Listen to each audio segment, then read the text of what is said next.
আমরা যারা জাতীয় বিশ্ববিদ্যালয়ের অধিভুক্ত বিভিন্ন বেসরকারি কলেজের অনার্স বিষয়ে শিক্ষক হিসেবে নিয়োগপ্রাপ্ত হয়েছি, বিধি মোতাবেক আমরা নিয়োগপ্রাপ্ত হয়েছি।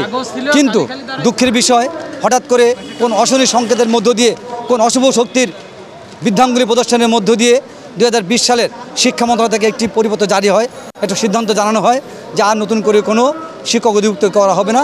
জাতীয় বিশ্ববিদ্যালয় আমাদের সঠিক পদ্ধতিতে এবং সার্কুলারের মাধ্যমে একেবারে বৈধ উপায়ে আমাদেরকে নিয়োগ প্রদান করেছে, কিন্তু এখন পর্যন্ত আমরা কলেজে ফিরে যেতে পারিনি, আমাদের অধিভুক্তি দেয়নি।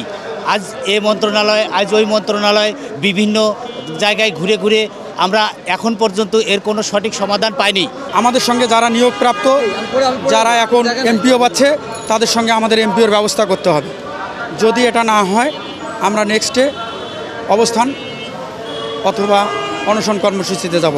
আমাদের একটাই দাবি এবং সেটা প্রাণের দাবি, আমরা 2020 সাল পর্যন্ত সবাই নিয়োগপ্রাপ্ত শিক্ষক। আমরা চাই যে আমাদের সাথে যারা নিয়োগপ্রাপ্ত শিক্ষক তারা আজ এমপিওর জন্য তারা প্রজ্ঞাপন তাদের জন্য জারি হয়েছে, কিন্তু একই সাথে নিয়োগপ্রাপ্ত হয়ে আমরা এখনো অধিভুক্ত হতে পারিনি। আমরা ভীষণ মানবেতর জীবনযাপন করছি, আমাদের সম্মান নাই। আমরা শিক্ষক, কিন্তু আমাদের শিক্ষকের সম্মান নাই। এটা হচ্ছে বড় দুঃখজনক। না আছে পরিবারের কাছে, না আছে সোসাইটির কাছে। সবাই প্রশ্ন করে আপনি শিক্ষক, আপনি কলেজে যান না ঠিক মতো, টিচার আপনাদের স্টুডেন্ট নাই, কেমন ব্যাপার এটা?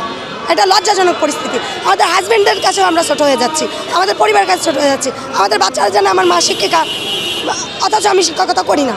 এর মতো দুঃখজনক তার কিছু হতে পারে না।